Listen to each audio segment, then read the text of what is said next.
Hi everyone, సింపుల్గా chicken పచ్చడిని ఇలా ప్రిపేర్ చేసుకోవచ్చు. చికెన్ వాష్ చేసుకున్న తర్వాత లెమన్ సాల్ట్ యాడ్ చేసి మళ్ళీ ఒక 2 టైమ్స్ వాష్ చేసుకోవాలి. ఆ తర్వాత లెమన్ సాల్ట్ అండ్ కొంచెం పసుపు యాడ్ చేసుకొని వాటర్ ఎగిరేదాకా ఉంచుకోవాలి. ఆ తర్వాత ఒక ప్యాన్ పెట్టుకొని దానిలో కొంచెం ఆయిల్ యాడ్ చేసుకొని దానిలో కొన్ని ముక్కలు యాడ్ చేసుకోవాలి. అవి వేగిన తర్వాత మళ్ళీ మిగిలిన ముక్కలన్నీ అలాగే యాడ్ చేసుకోవాలి. ఆ తర్వాత ఫ్రెష్గా నూరుకున్నటువంటి అల్లం వెల్లుల్లి పేస్ట్ యాడ్ చేసుకోవాలి. యాడ్ చేసుకున్న తర్వాత అది కొంచెం కలర్ చేంజ్ అవ్వాలి. చేంజ్ అయిన తర్వాత కారం యాడ్ చేసుకోవాలి. 2 కప్స్, 1 కప్ వచ్చేసి సాల్ట్ యాడ్ చేసుకోవాలి. నేను 2 kgs చికెన్ తీసుకున్నాను. దానిలో మనం పౌడర్ కూడా యాడ్ చేయాలి. మసాలా పౌడర్ ఇంట్లోనే ప్రిపేర్ చేశానండి.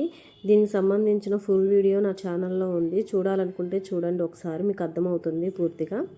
నేను 2 kgs చికెన్కి 8 లెమన్స్ యూస్ చేశానండి. ఈ వీడియో మీకు నచ్చితే లైక్ చేయండి, షేర్ చేయండి, సబ్స్క్రైబ్